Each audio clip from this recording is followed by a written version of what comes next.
शुरू करना है ड्यूअल नेचर ऑफ रेडिएशन। इसके अंदर मैं क्या क्या आज करवाने वाला हूं। पहली बात तो ड्यूअल नेचर का मतलब क्या है। दूसरे नंबर पर फोटो इलेक्ट्रिक इफेक्ट क्या है और उसकी एक्सपेरिमेंटल स्टडी की बिगिनिंग करवाऊंगा। तैयार हो जाइए। जिस जगह पर आपको कोई बात समझ में ना आए पूछ जरूर लेना। देखो बेटा, सबसे पहले आपको यह पता होना चाहिए कि व्हाट इज रेडिएशन। है क्या रेडिएशन, क्या है। तो मेरे बेटा, जो वेव स्पेस में बिना मीडियम के ट्रेवल कर सके उन्हीं को हम सिंपली रेडिएशन बोलते हैं। इसके हिसाब से देखा जाए तो इलेक्ट्रोमैग्नेटिक वेव जितनी भी है वो सारी स्पेस में ट्रेवल कर सकती हैं, और क्योंकि इलेक्ट्रोमैग्नेटिक वेव सारी स्पेस में ट्रेवल कर सकती है तो हर एक इलेक्ट्रोमैग्नेटिक वेव एक रेडिएशन है। रेडिएशन हार्मफुल भी हो सकते हैं जैसे gamma rays, X rays, ultraviolet. Radiation beneficial भी हो सकते हैं। विजिबल लाइट भी एक रेडिएशन है, तो लाइट भी एक रेडिएशन है। इंफ्रारेड रेज यानी हीट, वो भी एक रेडिएशन है। तो मेरे बेटा, यहां पर हमारे एक मुद्दा खड़ा होता है कि ये लाइट वगैरह जो है ये सब बनी किससे है। तो मैं रेडिएशन का एक टाइप है लाइट, तो मैं ज्यादातर लाइट वर्ड यूज करूंगा, और जब मैं सिर्फ लाइट बोलूंगा तो उसका मतलब सभी रेडिएशन से है। लाइट के बारे में भी बात करनी है। अब देखो बेटा, पहले यह माना जाता था कि लाइट एक वेव है। लाइट एक वेव है। लाइट का मतलब क्या है, हर एक रेडिएशन को वेव माना जाता था। इसमें वेव नेचर है। दूसरी थ्योरी के हिसाब से लाइट जो है पार्टिकल से बनी है। न्यूटन ये मानते थे, इसे बोलते थे न्यूटन्स कॉर्पस्कुलर थ्योरी। न्यूटन ये कहते थे, वेव से पहले पार्टिकल नेचर आया था। न्यूटन ये कहते थे कि light rays are made up of tiny particles called as corpuscles. तो वो ये मानते थे कि ये पार्टिकल है, और हाइगन ने बताया ये वेव है। तो असलियत में ये है क्या। दरअसल ये सब थ्योरीज हैं। जो थ्योरी हमारे सब चीजों को एक्सप्लेन कर दे हम उसे एक्सेप्ट कर लेते हैं। जो थ्योरी हर चीज को एक्सप्लेन कर दे हम उसे एक्सेप्ट कर लेते हैं और मान लेते हैं यही सही होगा। तो बताओ, न्यूटन ने क्या कहा था कि लाइट रेज पार्टिकल से बनी है, उसमें पार्टिकल नेचर है। हाइगन ने क्या कहा था कि लाइट वेव्स हैं। बेटा किसी का माइक ऑन है, माइक ऑफ करिए। लाइट रेज वेव्स हैं। लेकिन आज हम जानते हैं कि इनमें ड्यूअल नेचर है, यानी पार्टिकल के साथ साथ वेव नेचर भी है। ये वेव भी है और ये पार्टिकल भी है। ये बनी है फोटॉन से, जो कि मासलेस, कलरलेस, ऑर्डरलेस होता है। ये फोटॉन से बनी है। सारी लाइट फोटॉन से बनी है। फोटॉन में मास नहीं है, यानी कि ये ऐसे पार्टिकल से बनी है जिसमें एनर्जी है लेकिन मास नहीं है। अब क्योंकि ये वेव भी है और पार्टिकल भी, तो उस पार्टिकल का नाम तो हो गया फोटॉन, मासलेस। और वेव भी है तो इनकी एक फ्रीक्वेंसी भी होती है। जैसे बेटा लाइट की फ्रीक्वेंसी, येलो कलर की फ्रीक्वेंसी, ग्रीन कलर की, सबकी अलग अलग है। वेवलेंथ भी है। यही है ड्यूअल नेचर ऑफ रेडिएशन, कि आज हमारी थ्योरी के हिसाब से इसमें पार्टिकल नेचर भी है, इसमें वेव नेचर भी है। इनकी वेवलेंथ भी है, इनकी फ्रीक्वेंसी भी है, और ये बनी हुई फोटॉन्स से है। ड्यूअल नेचर ऑफ रेडिएशन, ये हमारे चैप्टर का बेस है। तो आज हम क्या मानते हैं, हम ये मानते हैं कि जितना भी रेडिएशन है, चाहे वो लाइट है, gamma rays, X rays, ultraviolet, सब फोटॉन्स से बने हैं। फोटॉन्स क्या है? These are just the packets of energy. कितनी एनर्जी? हर फोटोन की एनर्जी होती है एच न्यू, यानी कि जिस वेव की फ्रीक्वेंसी कम होगी उसके फोटोन कम एनर्जेटिक होंगे, और जिस वेव की फ्रीक्वेंसी ज्यादा होगी उसके फोटोन ज्यादा एनर्जेटिक होंगे। एनर्जी है एच न्यू, हर फोटोन में एनर्जी एच न्यू, हर पैकेट में एनर्जी एच न्यू।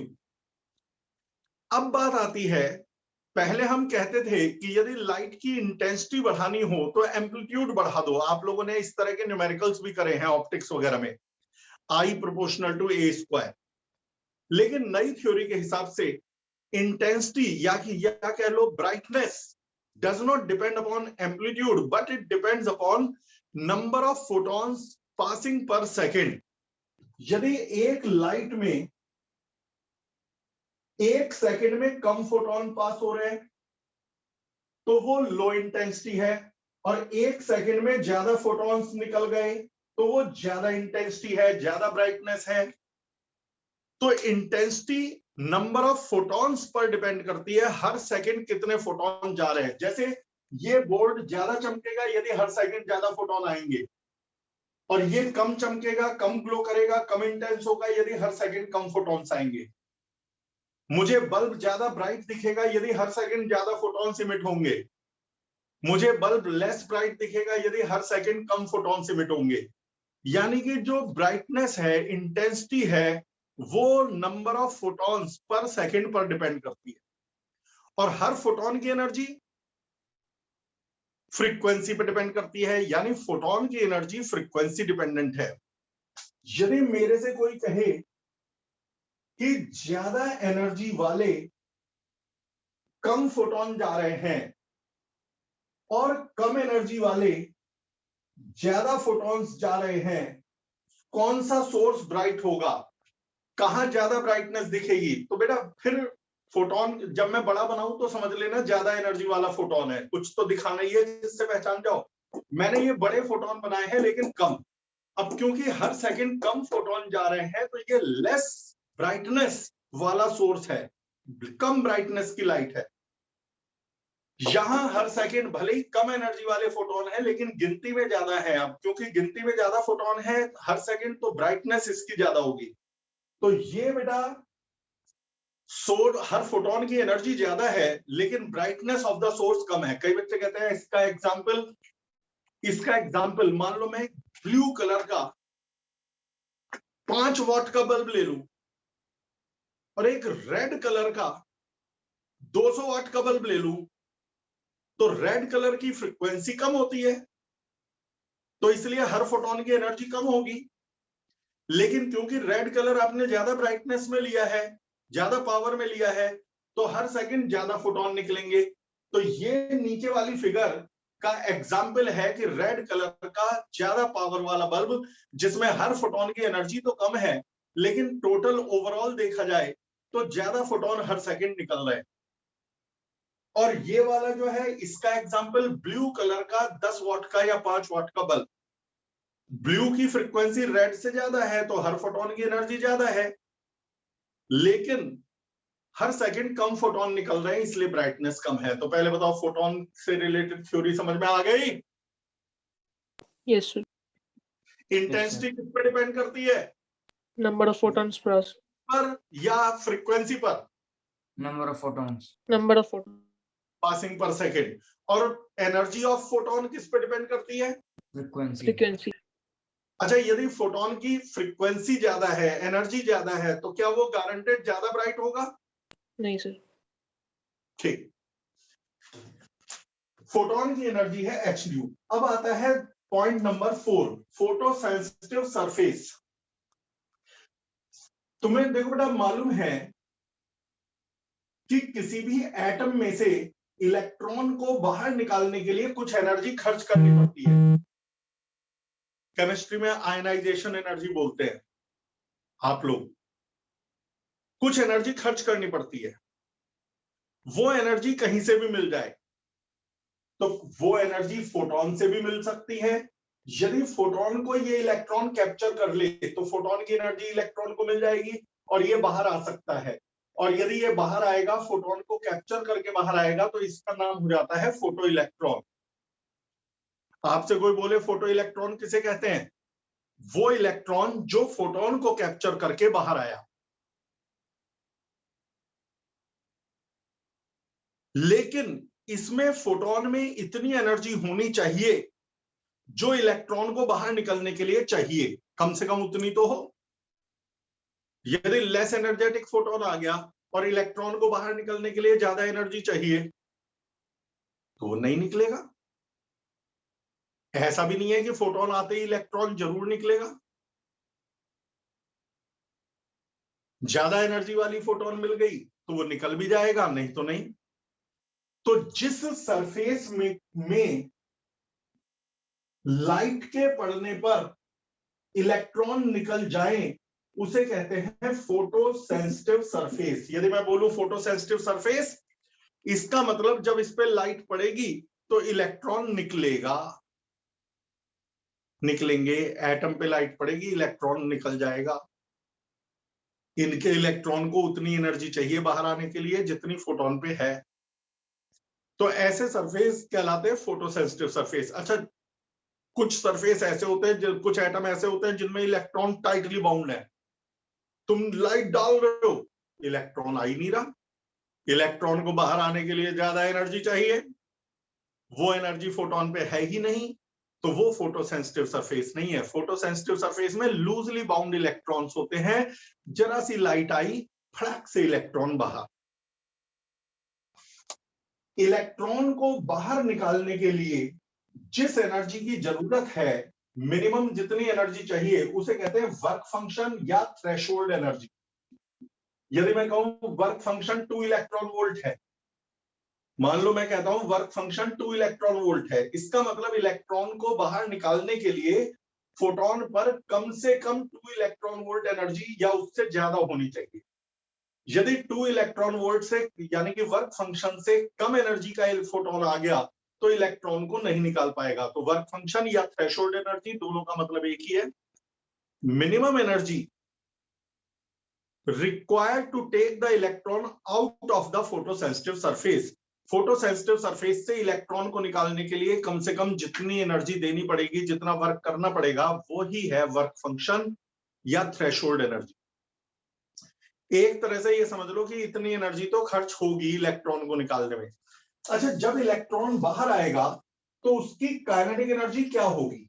जब इलेक्ट्रॉन सरफेस से फोटोन आया, इलेक्ट्रॉन निकल गया, तो इलेक्ट्रॉन की काइनेटिक एनर्जी क्या होगी? तो जवाब है h-nu - w। ये कहलाती है आइंस्टाइन्स फोटो इलेक्ट्रिक इक्वेशन। ये फॉर्मूला कैसे आया? मेरे बेटा, फोटोन कितनी एनर्जी लाया? h-nu, और उसने इलेक्ट्रॉन को सारी एनर्जी दे दी, तो इलेक्ट्रॉन को कितनी एनर्जी मिल गई? h-nu। इलेक्ट्रॉन बाहर निकला, लेकिन बाहर निकलने में w एनर्जी खर्च हो गई, वर्क फंक्शन के बराबर खर्चा पानी हो गया। तो h-nu एनर्जी मिली थी फॉर इलेक्ट्रॉन को, लेकिन w तो वो खर्च कर चुका। तो जब वो बाहर आएगा तो उस पर क्या एनर्जी बची होगी? h-nu - w।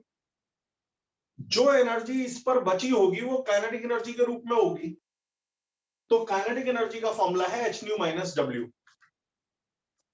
W को E0 भी कह सकते हैं। वर्क फंक्शन का दूसरा नाम है थ्रेशोल्ड एनर्जी। थ्रेशोल्ड एनर्जी को E0 से रिप्रेजेंट किया जाता है, वर्क फंक्शन को W से, दोनों एक ही। h-nu इलेक्ट्रॉन कितनी एनर्जी लाया? एक बार बता दो, कितनी एनर्जी लाया? h-nu।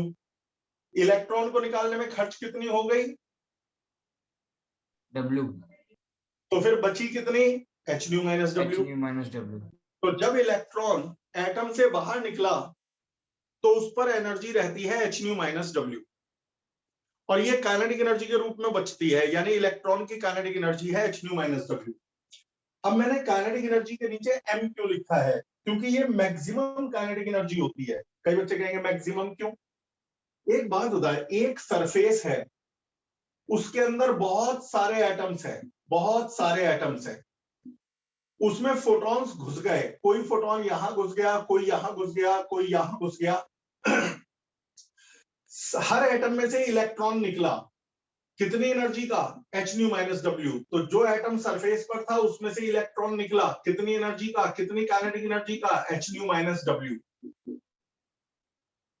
ये इलेक्ट्रॉन यहां से निकला, कितनी एनर्जी का, एच न्यू माइनस डब्ल्यू, लेकिन बाहर निकलने से पहले इससे टकरा गया, किसी और से टकरा गया, तब बाहर आया, तो थोड़ी एनर्जी और खर्च हो गई टक्करों में।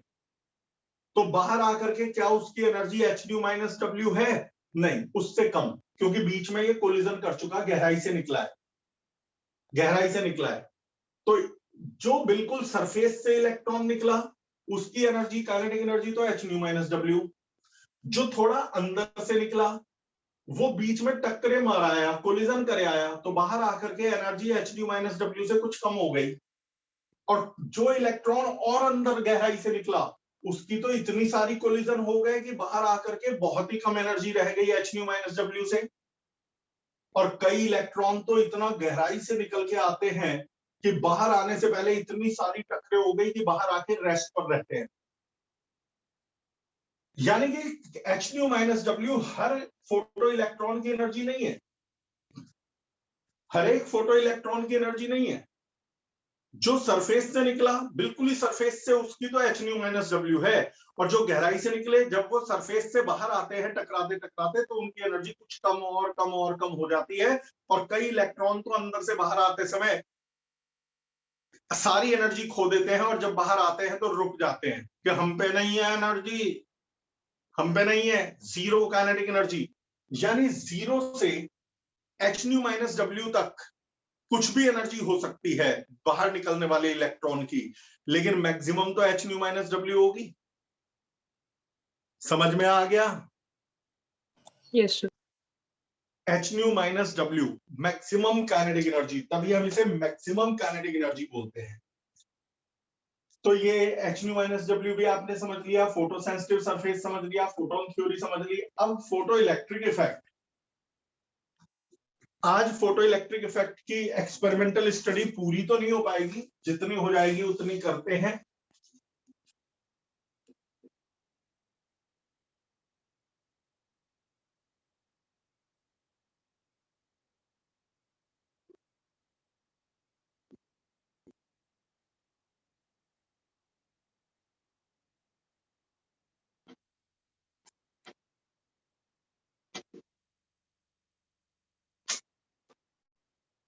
हाँ जी, इसकी एक्सपेरिमेंटल स्टडी करने के लिए एक कंटेनर लिया जाता है जिसमें एक विंडो होती है।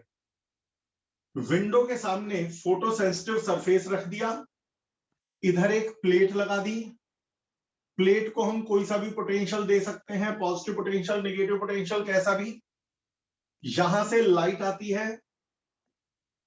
आज हमें सिर्फ प्लेट पोटेंशियल और फोटो इलेक्ट्रिक करंट का ग्राफ बनाना है।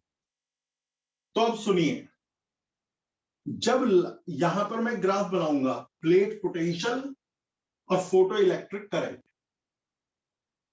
जब यहां पे लाइट गिरी, इलेक्ट्रॉन निकले, फोटो इलेक्ट्रॉन, कोई फास्ट निकला, कोई स्लो निकला, कोई और स्लो निकला, कुछ रुके हुए निकले, कोई इधर जा रहा है, कोई इधर जा रहा है, कोई यहां जा रहा है। सारे एक डायरेक्शन में चलते हुए थोड़ी निकलते हैं, कोई ऊपर जा रहा है, कोई नीचे जा रहा है, कोई आगे जा रहा है, कोई पीछे जा रहा है, सब उल्टे सीधे। तो मान लो 100 फोटोन आए, तो क्या सारे 100 के 100 एक ही डायरेक्शन में जाके प्लेट पर पहुंच जाएंगे? तो जवाब है नहीं, थोड़े से पहुंचेंगे। जब वो थोड़े से इलेक्ट्रॉन, मान लो 100 में से 5, जब वो 5 इलेक्ट्रॉन प्लेट में पहुंचेंगे और प्लेट में घुस जाएंगे, तो प्लेट में करंट बनाएंगे जिसे बोलते हैं जीरो पोटेंशियल की करंट। पोटेंशियल जीरो है लेकिन करंट जीरो नहीं है। जीरो पोटेंशियल पर भी कुछ इलेक्ट्रॉन प्लेट पर अपने आप पहुंच गए। अब इसे हल्का सा पॉजिटिव पोटेंशियल दे दो। ये पॉजिटिव पोटेंशियल इलेक्ट्रॉन्स पर फोर्स लगाएगा, अट्रैक्ट करेगा, तो पहले से ज्यादा इलेक्ट्रॉन्स प्लेट पर पहुंचने लगेंगे। पहले 100 में से अपने आप 5 जा रहे थे, अब पता चला 100 में से 25 जाने लगे, तो करंट बढ़ जाती है। पॉजिटिव पोटेंशियल और बढ़ा दो तो और ज्यादा इलेक्ट्रॉन पहुंचेंगे, और करंट बढ़ जाएगी, इस करंट को कहते हैं फोटो इलेक्ट्रिक करंट। और पॉजिटिव पोटेंशियल लगा दो तो करंट और बढ़ जाएगी, फिर और बढ़ा दो तो करंट कांस्टेंट हो जाएगी, इसे बोलते हैं सैचुरेशन करंट।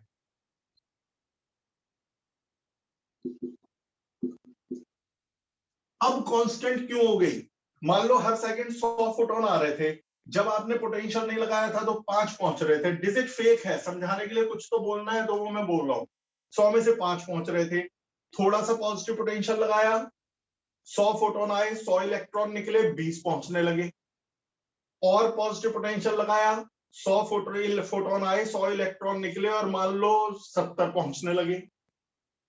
और पॉजिटिव पोटेंशियल बढ़ाया, 100 फोटोन आए, 100 इलेक्ट्रॉन निकले और 100 के 100 पहुंच गए। अब मैं और पोटेंशियल पॉजिटिव लगा दूं तो भैया जब आई 100 फोटोन रहे हैं हर सेकंड, निकल ही 100 फोटोन रहे हैं हर सेकंड, तो पहुंचेंगे तो 100 ही। अब चाहे जितना भी बढ़ाते जाओ तो करंट पहले तो बढ़ती है फिर कांस्टेंट हो जाती है। बोलिए, ग्राफ समझ में आ गया? Yes. बाकी भी तो बोल दो। हाँ जी, Yes, sir. बिल्कुल क्लियर। चलिए, अब मैंने सारा पॉजिटिव पोटेंशियल हटा दिया, फिर पुरानी सिचुएशन हो गई, कोई यहां भाग रहा है, कोई यहां भाग रहा है, कुछ प्लेट की तरफ आ रहे हैं, कोई फास्ट आ रहा है, कोई स्लो। ये जो सबसे बड़ी लाइन है ये मैक्सिमम काइनेटिक एनर्जी का है, मैक्सिमम काइनेटिक एनर्जी, जिसका फॉर्मूला था Hν - W। जो छोटी लाइन बनाई है वो अंदर से आया है टकरा के, कुछ काइनेटिक एनर्जी कम है और कुछ रुके हुए। मैंने पॉजिटिव पोटेंशियल हटा दिया। अब मान लो ये 3 इलेक्ट्रॉन पहुंच रहे हैं, बाकी कोई इधर भाग गया, कोई इधर भाग गया, कोई इधर भाग गया, 3 पहुंच रहे हैं हर सेकंड, 0 पोटेंशियल करें।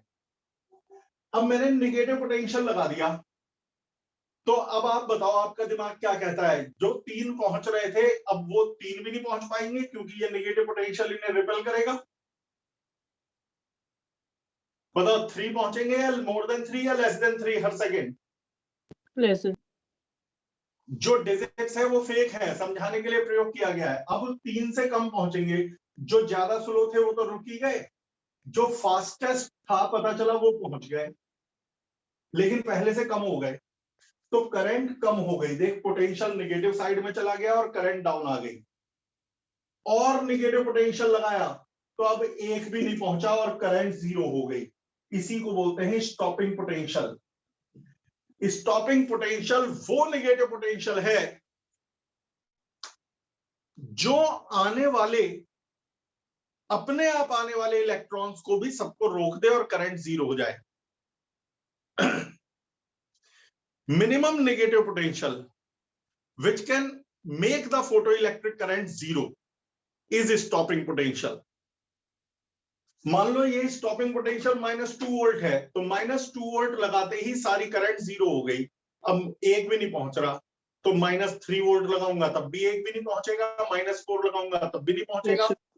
तो -2 को ही स्टॉपिंग पोटेंशियल बोलेंगे, -3 और -4 या -5 को नहीं।